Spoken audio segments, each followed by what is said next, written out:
So, welcome to the Three Principles Global Community webinar. My name is Stephanie, and Three Principles Global Community, or 3PGC, is a nonprofit organization that is committed to bringing an understanding of the three principles as introduced by Sydney Banks to people throughout the world, people just like you. So, today I am blessed to be here. We are blessed to be here with Natasha Swerdloff and Steve Adair, who will be talking about love without limits, embracing our shared humanity. Steve Adair is a coach, mentor, and trainer with over 30 years of experience in human potential development. Since encountering the three principles in 2010, his work has focused on guiding people back to their innate mental well-being, no matter their circumstances. He's been fortunate to share a fellowship with Elsie Spittle and Chip Chipman in Canada, and he's now based in Norfolk, England. And Natasha Swerdloff is a trained psychotherapist with over 25 years of experience in leading groups, creating and conducting trainings, and working with individual clients. She specializes in coaching, communication, and consulting in corporate settings in Denmark and around the world. She's a board member and president of 3PGC. And now, without further ado, I'll turn it over to Natasha and Steve. Thank you so much. Thanks for that wonderful introduction, and thanks everyone for being here. It's such a pleasure to always be with like-minded people who are looking in the same direction. And Steve and I, we've been friends for quite a few years now, and we love talking about love. It's when we chat, it always comes in as part of the conversation. And especially embracing diversity is always something that comes up in the conversations we have. So we really wanted to share today what we're seeing about love with no boundaries. What is it that we are when we go beyond our personal thinking? And so I had this question come up. What if love is not something that we create or something that we need from the outside, but something that actually is always right here, just beyond our personal thinking? So that was the question that I had today. And what has been something I've been reflecting on for a long, long time is, what is love? Like, what is the kind of love that we'll be talking about today? Let's start by sort of defining it. I was having dinner with my husband. I said, "So John, what's love for you?" And he started singing a Danish song. I'm not gonna sing it because I'm not a singer, but what the song is, and all you Danes here, you know the song, but it's not something we can put into words really. Although, how many songs are there about love? How many movies, books are there about love? It's something that we actually try to talk about quite a lot. But the song is, it's a feeling. It's not something we can define. It's not something that we can, it's not a thing. That's the thing. It's not a thing.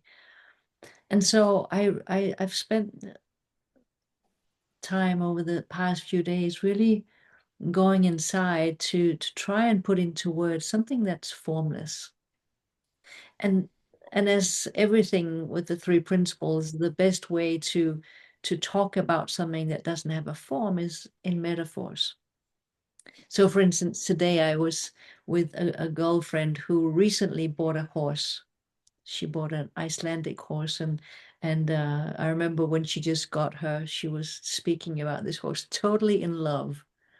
Just, you could just see it in her face when she was talking about her horse, when she was, and this is not a young horse, she's 16 years old, but when she was speaking about her, it was obvious she was in love with the horse. When my husband and I went walking this morning, we passed several people with dogs, we passed little kids. There's something that happens when we look at animals or small kids, where we almost can't help it. We fall out of our personal thinking and into presence. So presence and love I see as is the same in a way. We can't really be not present when we are deeply in love. We must be present to know this feeling of love inside. And so when we are engaged in activities that we just do for its own sake, when we having fun with friends or family, when we are with animals or small kids, there's a lot of times during the day when we fall into this feeling of love. Now, because we don't know usually that it's actually our essence, we equate the activity with love. We think it's because I'm looking at a small child. It's because I'm looking into the eyes of a dog or a horse or being out in nature that I'm feeling the way I'm feeling. But actually, every single time we go beyond personal thinking, we fall in love because it's who we are. So when we go into this essence of our own being, that is what love is.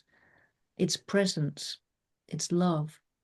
Now, another quality of love that I like speaking about, and one of the ways that we know that we are in love is we become generous.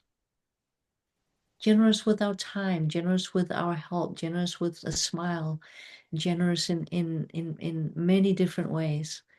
Generosity, generosity of spirit, we sometimes call it. That's another indication or metaphor that shows us that we're in love. So what is also a part of that is there's no judgment. One of the reasons why so many people love being with animals or in nature is that if you have a dog or a cat or a horse, they look at you, they don't judge you. They don't go, that hair today, come on. You're gonna wear that shirt? I don't think so. There's no judgment.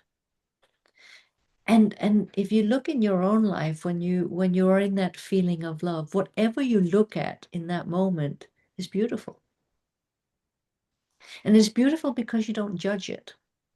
There's just beauty. Like when you go into beauty in nature, or you see a sunset or sunrise or whatever it is, and you just go, wow.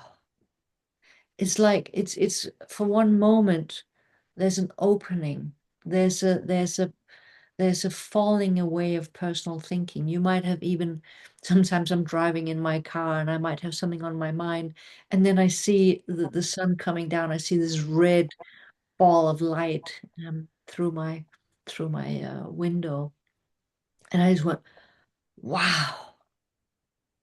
Right? There's just this moment of falling out of whatever was on my mind. And in that moment, I become present. In that moment, I fall back into love. It's a beautiful feeling.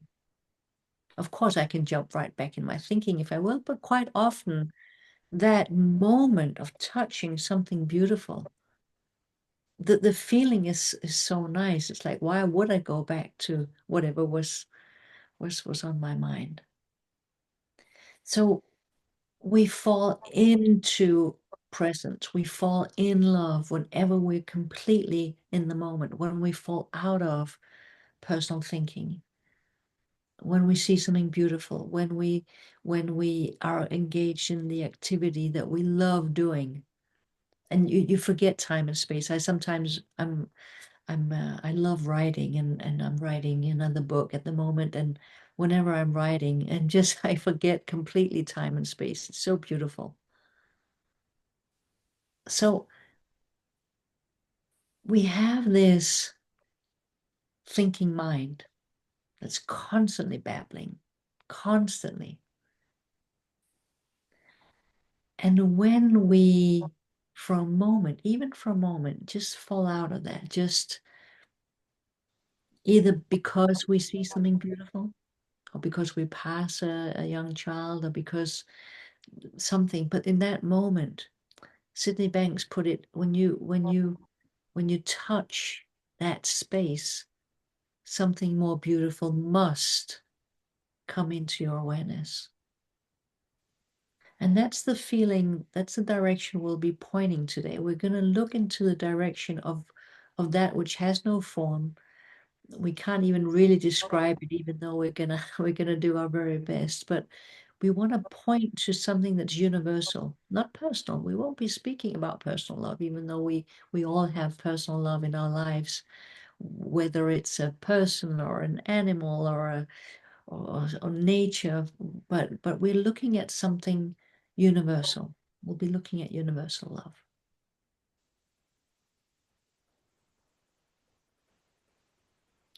Thank you, Natasha. That's a beautiful start to who knows what else we're going to be saying. I loved at the beginning, even before we started, where Stephanie had says, "Oh, I don't have to wait for the feeling of you guys talking. It's already here." And I could feel myself have an inner sigh. And it's like, it's the feeling, it's always there. And I love when we play with words, when we take our words seriously, no, because it's taking us in a different direction from the feeling. But the other way of I kind of see it is that when that feeling is there, we drop away from our thinking. We're not personal. We can still have thinking, but it's not the personal. And the other day I was reading Quest of the Pearl, one of Sydney Banks' books. And in particular in chapter 8, they speak about the feeling as the source. And something that lit me up. So I knew that there was a wisdom moment there for me to not think about, but just be with. My attention was there. So I, like you, I love where, I love first of all, as in that the both of us are psychotherapists. Yet when we come here, there's nothing traditional about psychotherapy when we're talking. So I just want to say that first of all. But I've been resting with, okay, source. I can tell you what I think it is. I can look up what I think it is. But that's not where I want to get that from. So once I start being aware that there is a source, there is a love, it flows through every single one of us. In fact, it's that love, it brings us life. We would not have life here if there was no loving. It's divine in nature and it never changes. So its consciousness is the one beautiful flow. Our consciousness of personal thinking changes, but that source that we're exploring never changes. And what I love about it is it's a limitless, it's spiritual in nature, and it helps us walk into life. It helps us show up in the world that we are creating. And so even though we all have which looks like the same life, we're all coming in that separate reality. Yet the commonality is love. And in that place, there is no personal identity. There is the feeling of, is what Sid would say, the great isness business. In other words, don't try to explain it. But once you feel it, you know for you what it means. Not because I've said it, you said it, or even Sid have said it. And one of the things recently is with seeing that source, it's as if I'm seeing these beautiful gifts of the principles all over again. And that excites me because in our small mind, in our thinking, we think we have to know it all. Yet when I'm in love, there's a knowing that what we need to know, we know. And that's the perfect moment. So I saw this week, it's not about stopping thinking, but it's seeing that with the natural loving of who we are, It's neutral. You mentioned the word presence. And it's moments that light us up since the second we've hit this earth. We would all had our own moments of. I watched the other day, there was a clip where there was an art challenge program on here. And there was a man whose vision was impaired. And it showed you his work before, which was absolutely beautiful. But of course, he was up against other people. But the paintings that he was creating, it was like, is this the same person that created that before? And one of the coaches says to them, why don't you paint what you see rather than what you think we want to see? And to me, that describes the principles beautifully. That we get the opportunity in our vision of our thinking. We have impaired vision sometimes. But what it allows us to see is how we want to create the world that we're in, how love wants to flow through us, how love wants to speak through us. And I say again, that's the divine nature that Sid would talk about. It's innate, inherent inside every single one of us. As the seer, to me, that's where we understand love without limits. Not here, but here as a metaphor. And in that place, we understand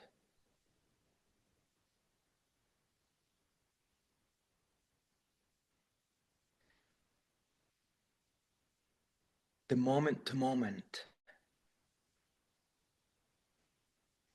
You understand that you are life itself. So what I feel I'm pointing to is the only one that can have your experience is you. And these beautiful gifts have been there all along. But in nature, with them being spiritual and formless, it's not about grasping them. It's like trying to grasp this piece of air. And then I can tell you about oxygen, and I can't. But I know it's there because I'm breathing. So what I really love is that I don't know it all. And I love that there's always room for us to learn more, to experience more loving. Which means that I'm not trying to hold on to that, oh, this is a nice feeling of love. Let it go. It's like, you know, when you stand and you watch the stream, it just flows past. It's not grasping, it's not holding, it's knowing that in the true nature of who we are, moment to moment, we realize that we're life ourselves in that moment. We see how love wakes us up out of any psychological numbness that we have. And a new world appears, a new moment appears.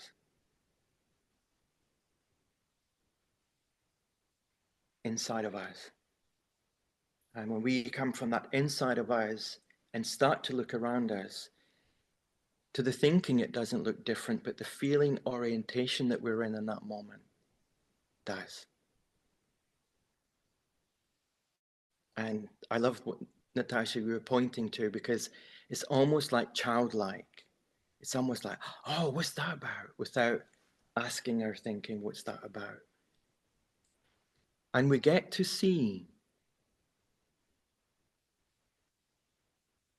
for ourselves. You know, I remember when I used to listen to Sid right at the beginning, and the amount of times I'd hear myself saying, well, that's okay, you sing that because you've been around this so many years.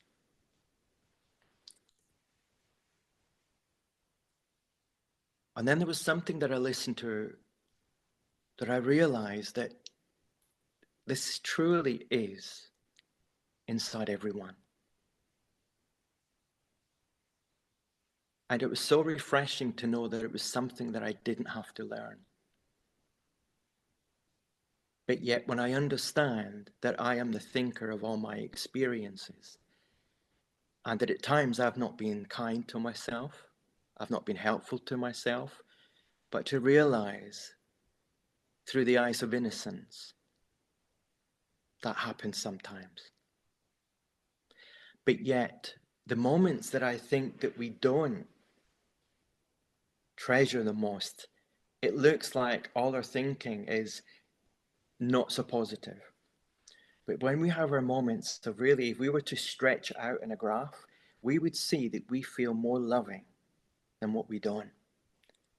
But we're so clued into our thinking. So I ask for anyone here and anyone who's listening, forget what you know about the principles. Forget what you know about you. And just show up for this moment. And see what this moment wants to bring through you. That's what Natasha are bringing and I are bringing to you. We haven't had a conversation, we're just showing up and we're just seeing what comes in the moment. So that's what came through me in the moment, Natasha, of seeing things new. Yeah, we sometimes when we chat speak about what is love wanting us to do today. Where is love pointing me today? Yeah. And it's just a direction. Yeah. I love what you were saying about it's innate. It's already here. So what stops us from knowing that? Because it is knowing. It's constantly here. And we have these moments during the day where we fall into our being and the natural, I'm going to use the word consequence of that, is the feeling of love. So what stops us from that? Personal thinking, judgment, comparing. I think my biggest insight through the years that I've been looking in this direction is when I heard Sid say, you must go beyond the five senses. I really, really heard something there, because it was obvious to me that when I use my senses, I can look at all of the screens. I see all of you. We all look different. We have different eye colors, hair colors. I mean, everything about us looks different. And if we were in the same room, I could see different heights and all of this. We have different political preferences. We have different sexual preferences. We have different races. We can look at so many things that are different. If I go to my five senses, I will look for differences. When I go to my personal thinking, I will look for what's different from me. It's just what we do. It's not evil. It's not on purpose. It's quite innocent. We've been given this mind. And because we have not been told or shown that it's just a wonderful tool. It's not the whole truth about who we are. So we get so used to going, oh, he's male, I'm female, he's this, I'm that. We do it constantly. And so we overlook the love that is shining through each and every one of us. I love the moment when I sometimes when I start speaking with a new client, I show up, I look at someone that I've never met before, and I feel myself falling in love. Now, I don't usually share that with a client because it might sound really weird when we're not used to what that means.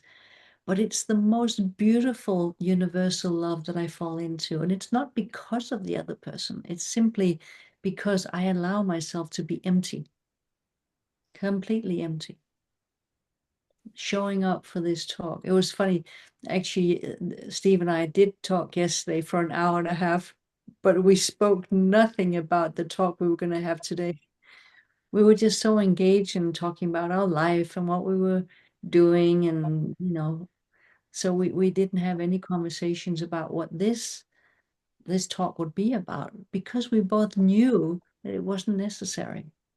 We know that when we show up, knowing, wisdom, love will guide us always beautifully. So what stops us is personal thinking. It's our little mind going, I am different from you. I am separate. I'm lonely. I'm just me.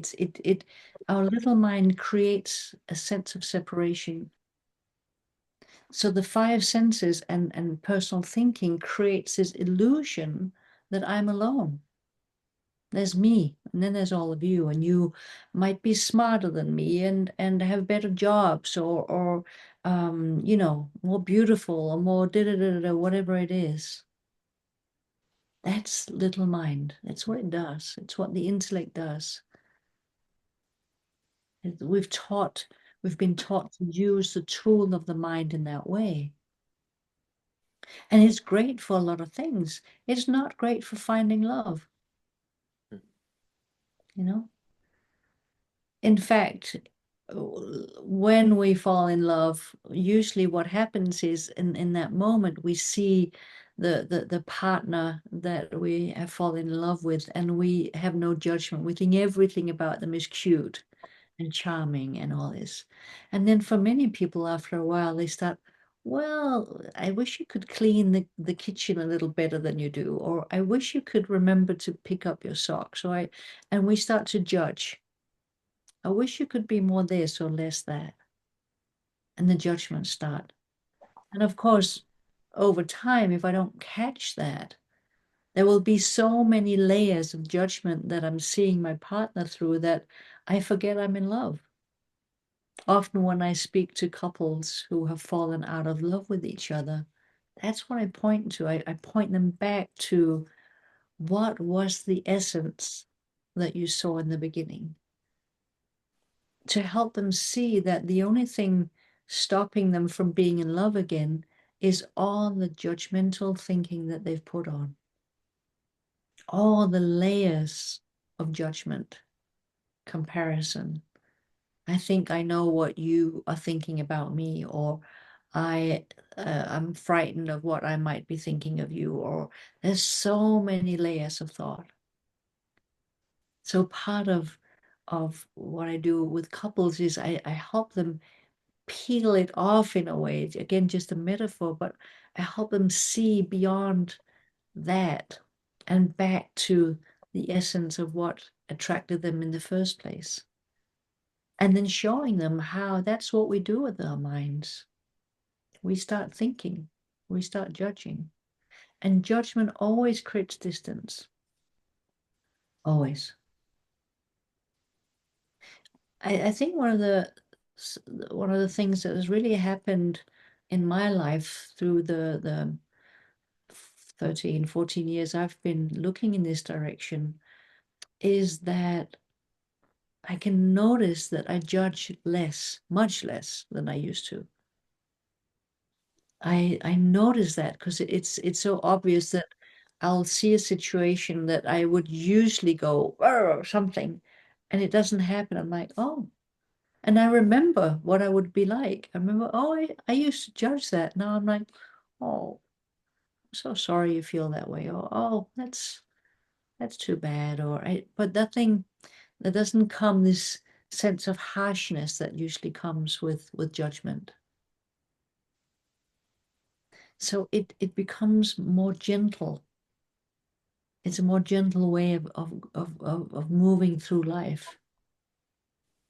It's seeing with more compassion. It's being more in love. It was funny. I was speaking with an English friend the other day, and he was asking me, he said, it was spontaneous. He was just texting me on Messenger. He said, when can we talk? When can we catch up? And I just called him. It was in the morning, and I had morning hair, and and he went, "Wow, you look really great." And I was like, "Really?" I said, "Well, I'm happy, healthy, and in love." He says, "You're still in love?" I go, "Yeah. I'm celebrating my 14th wedding anniversary with my husband next week, and I still am in love with him." It's like I look at him, and this feeling of just being in love just overwhelms me when I don't judge, when I don't think something particular about him. Like I'll look into, he's got these gorgeous blue eyes, and sometimes I just look into his eyes and I just fall in love again.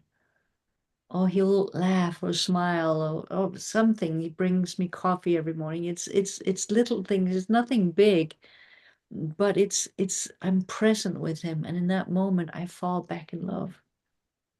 So I can honestly say every single day I fall in love with him.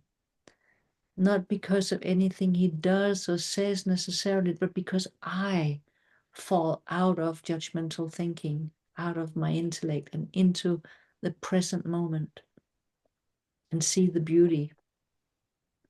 So that brings me to this thing about there's the impersonal love, which is our being, which is who we all are. It's who we all are behind the appearance that we show up with. And then there's the personal love. One of the things I often hear in this understanding is, well, then I should be able to be with anyone? Sure, but I don't have a preference for everyone. I have a preference for John, right? So preferences is a psychological term. It's something that we all have because we have this human form and human psychology. So of course we have preferences.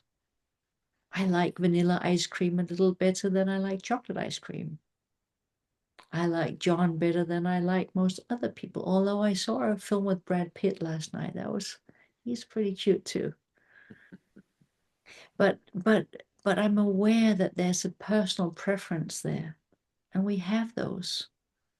But what would happen if we all felt into the present moment, into our being, the core of who we are, and saw beyond the outside, the what we look at? What would happen if we all just went beyond the exterior into the present? And I want to ask you right now, think about a moment when you fell out of judgment and you just saw someone and went, wow, they're beautiful. And you might not have seen it before. You might just have thought, oh, that's Fred, or that's Susie, or that's, and then suddenly they say or do something and you fall out of your thinking. And in that moment, you just go, gosh, she's beautiful. Oh, wow, he's just gorgeous. And it's not in a physical sense as such, even though we might use the word beauty.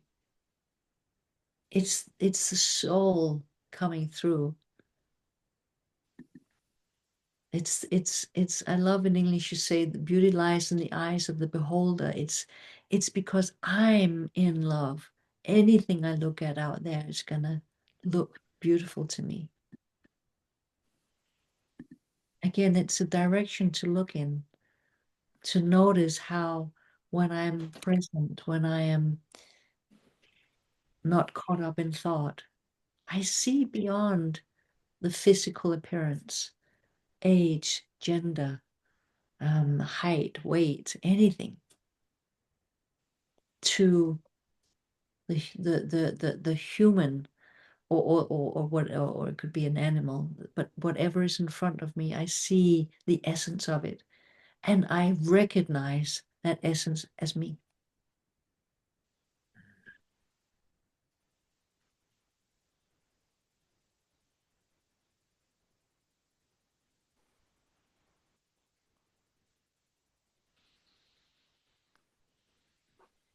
You know, there's so many things that you says, Natasha, that I was thinking more or less the same.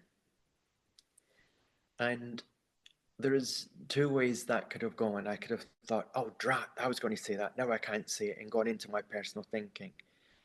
But you know, when we started off, I'll say again when Stephanie says we don't have to wait for the feeling.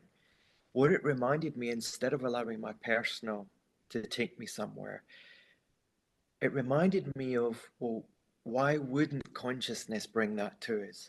Why wouldn't we start feeling and thinking similar if we're all coming from the one shared oneness of life?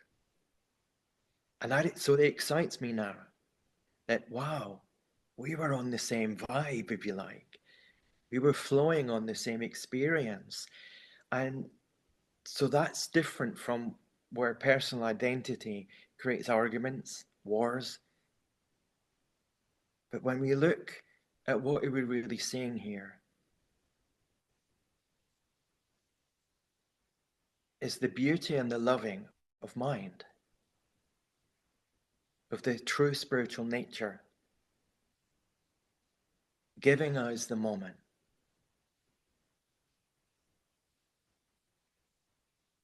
You know, when we all came to this earth, we came through wisdom. That wisdom hasn't stopped. It's still allowing us to flow. And the more, like, when you were speaking, rather than me getting into, but I was going to say that, it reminded me, that's a familiar feeling. Wow. Yes. So I want to know that feeling more. Because when you were saying about John, I was thinking too, it's like, there's moments when we're going along in the car and I look at Tony and it's like, who's this person beside me? It's as if it's the first time I've seen him. That's true for every single person that we meet. We have the opportunity to see with eyes of love like never before. So when we allow ourselves to know that that is our true nature, that that familiar feeling is a beautiful guide to help us through life, where the outside we see is illusionary. It's only real if we think it's real. But the real nature of who we are is love. And the only real loving that we do, like, so if I want to get angry at someone, I have to feel angry and then I give the anger. But if I want to give loving, I feel the love.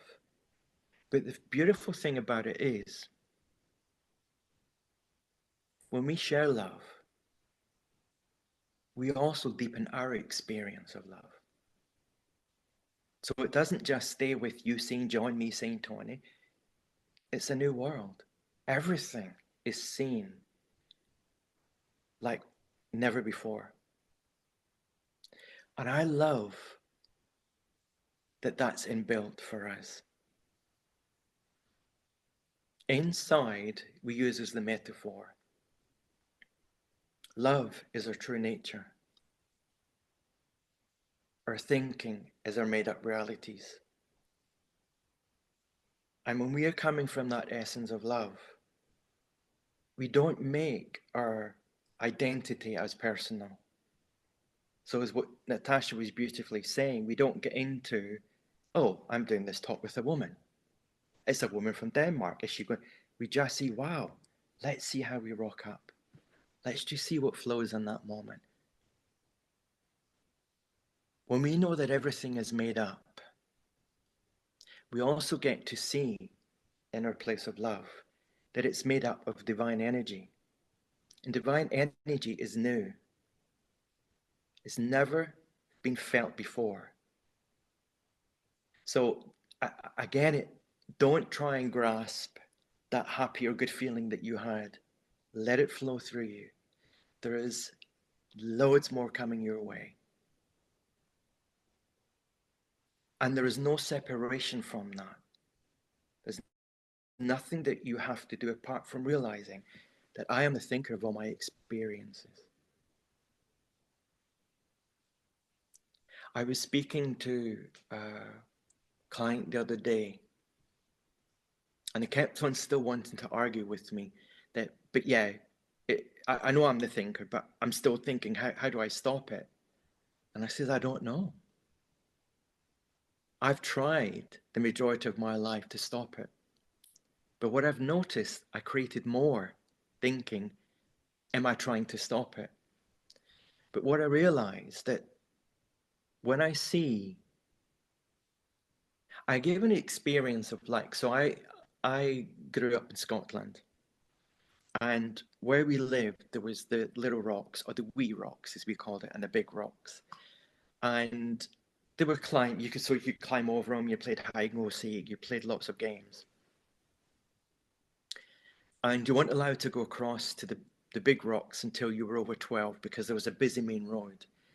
So that first time when you were 12 or around about that age and you could go over to the big rocks, it was great. And as my friends and I, we would go up there for hours and play.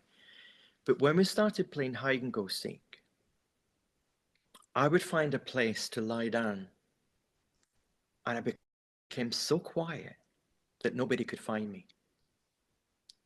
And in the end, and they'd be like, well, I can't find him. I'm going home now. And I'd have to say, I'm here. I'm here. And I used to really get lost in my thinking about that because it was like, why can't anybody find me?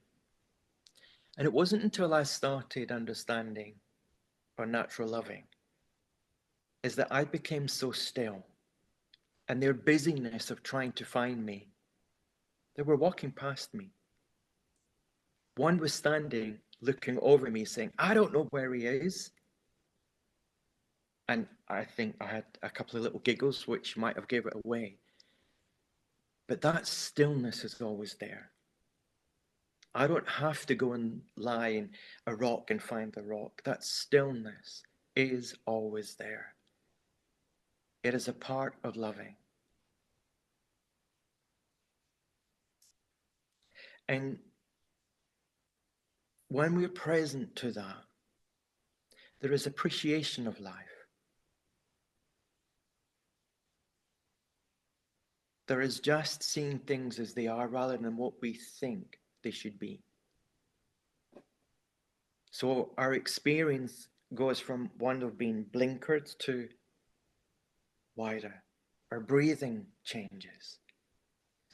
So our system of who we are has a reaction. Love has a feeling. It knows how to care for us. It knows how to look after us. It's not our job to try and find it, because we'd have to think, how do I find it?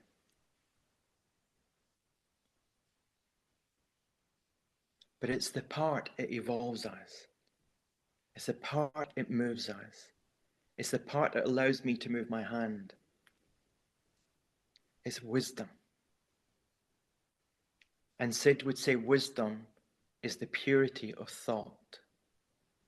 So when wisdom touches you, it's the purity of thought, which means that nothing is written in that thought until you put identity to it. And I love how Natasha pointed to, what I've noticed more now is I don't hang on to my thinking as much. I still have them, but I don't give it rent. I don't allow it to stay with me. And some days it probably will. And other days it's like skimming stones on the ocean. It just skims along. And I saw even last week, there was so much newness coming to me. And where I'd seen, because I was brought up with a religion, and I caught myself actually being the good little Catholic boy and actually saying, please God, but looking at something outside of me. And it was like innocently. But love woke me up to see that. I was out walking and I saw the sun setting. And I was about to say, oh, thank you, God. And it was like, no, I don't have to add on. Thank you is enough. Gratitude. I remember I used to always say, I wish you deep, deep, deep gratitude. No, just gratitude. When we add on, and build on, we start going into personal. The simplicity lies in the unknowing gracing us. It doesn't add on, it just gives us what we, I don't like the word need, but it's what's coming to me. So that's the word I'll go with. But what I've noticed that in that place, without me trying, and I can't say this all the time, but the majority of the time, I know I'm there because there's a slowing down. I'm not listening to my chatter as much. And I see in that moment that insight is coming from our connection to love, and love being the purity of thought.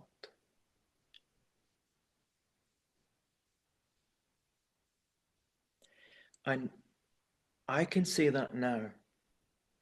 And then if we meet again tomorrow night, I will tell you something completely different about it. That's how we're designed, not to stay anywhere apart from allow the moment to be born. But yeah, it's beautiful when I was sharing about being young and growing up in Scotland, there was an exciting bubbled up because that's a beautiful memory to have. And I think what we begin to see is where the memories that we're thinking are not helpful.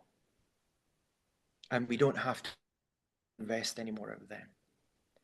And that again doesn't blinker us, it allows us to stay more in an open space. And that open space is enough. Because what it does for us, it honors ourselves. Now I'm using words and I ask you to use whatever feels right for you. But it seems to me that that familiar feeling is enough. That's the best way for me to describe it. It's something I felt before, and I seem to notice that when I feel it, I love life more. I love me more. I love experiences more. And in that space, if you start asking me of an experience that maybe wasn't helpful, I don't have to recall in the way that I would if I wasn't in that space. So playing with that, in seeing that, rather than judging ourselves for being in our thinking or, well, I want more loving, it's there. Just be open to it. Look within. It's a metaphor. Looking within is something that we're always doing. But I know that if I'm lost in my thinking, it's not the direction for me to look. And that enough in itself opens up. But if I follow my thinking, I close my experience down. But when I'm open, love opens. Not Steve, not Natasha, not you. Love opens you up. The divine nature of who you are, your true nature opens you up.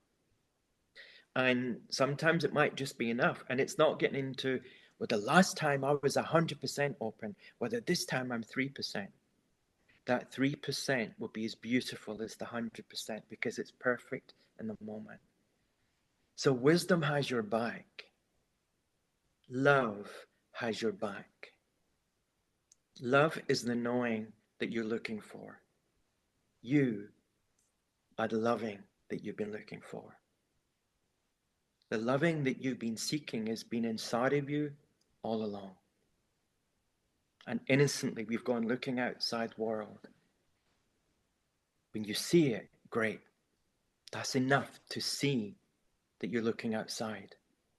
Now, allow the rest of that loving to bubble up inside of you, but not judging how it needs to feel, what it needs to look like. It will let you know. And that's the beautiful thing about it. It lets you know, not you, identity, letting it know. So we get to play there, right? We get to have more fun. Like we start off, shall we get together and have a conversation about, and when nowhere. Oh, shall we just wait to see what turns up in the moment? Yeah, let's do that. And off we went to somewhere else in our conversations. So we don't get hung up on what it needs to be like. I had a little thought today. I was up really early and I was aware, and I thought I need to have a little bit of a siesta, or at least just a little down. And in that tired place, I was like, oh, I should have spoke to Natasha. What would we talk about? And then this thought just came in, you're not the only one doing the talk. If nothing comes for you to speak, Natasha will feel that and speak, and you will rest in the feeling of life. That I know is our truth. We are always resting in the feeling of life, in the feeling of love. Always resting in that. So that's night and day different from where you traditionally and I, Natasha, would have been working with people. So I love too when people come and you just see, because we're very good at humans of wearing the weight of the world on our face. We're very good. We have frowns and but when you see someone soften, when you see someone wake up, it's also a beautiful reminder of we too wake up. While we're still on this earth, we're always going to be open for new things, seeing a new world. Don't get lost in the world and how it needs to be. Know that there's a new world each moment, and that world has divine mind, thought, and consciousness flowing through you, allowing you to have a personal experience moment to moment. And that's the presence that we're talking about.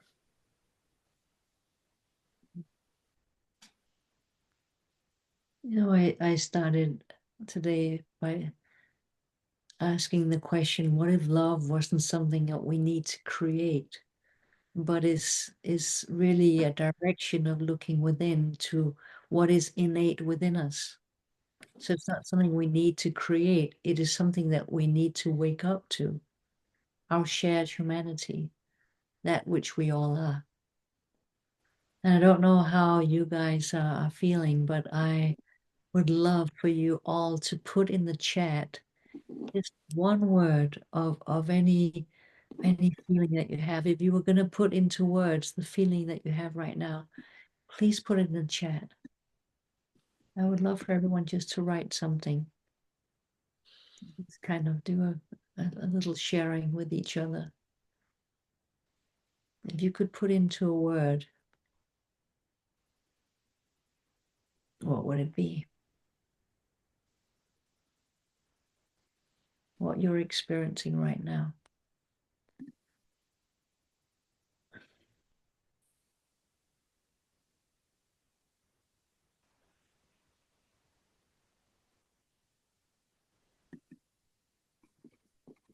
Stephanie, can we see it? I don't think you can, but I can. So I can tell you what they're saying. Great. So we have warmth in my chest, joy, peace, at ease,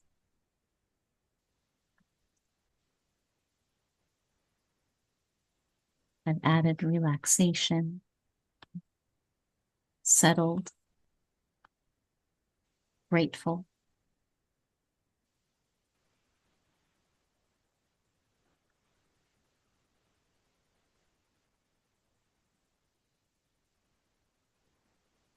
Trying to find them. Love, love, love. That was 3 loves. Hope. In the now.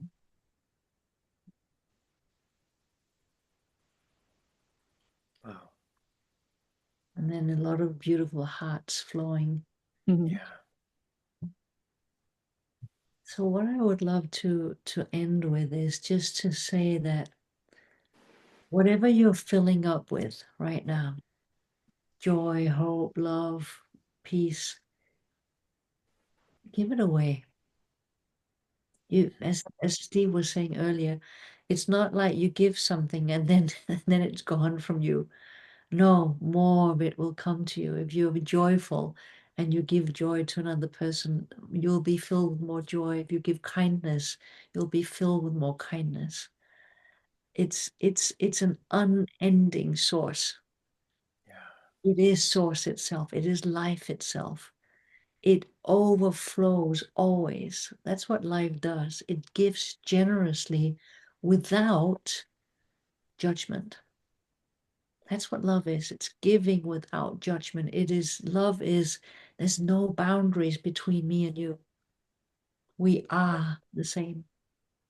We share our humanity. There is no differences. On the surface level, it may look that way, but if we look beyond the thinking that we do in the moment, this is who we are. This is what we share. And the more we go into the world like this, with this knowing, the more the light that we bring shines through us, and it affects other people. And now they start seeing hope. They start seeing something that they have been overlooking maybe their entire life. So don't tuck it away, give it away. Give it away to everyone, whether it's a smile, whether it's a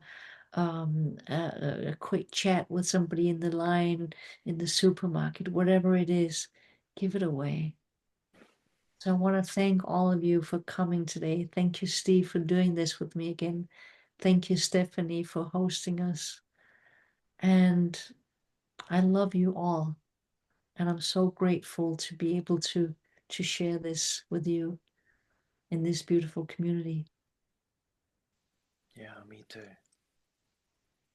Thank you all. It's been wonderful looking and seeing all the faces. And remember what I was saying about at the beginning, where you can see people coming on and then everyone's face is softer. So that just reminds me of, like, when you drop a pebble in a pond and the ripples go out? That's beautifully what Natasha was talking about. That's consciousness in action. That's love in action. That each time we're loving, it's what goes out. So have so much fun and have so much love in sharing that, because it comes back to you too. So you are loving action. And thank you for bringing your loving to us tonight. And whenever our paths cross again, I so look forward to being in love with you once more. Thank you so much, Natasha and Steve. Thank you, everyone, for coming. Have a beautiful rest of your day. Bye, everyone. Bye-bye. Bye. Bye. Thank you so much. Bye. Bye, Nancy. Mm. Mm. Thank you.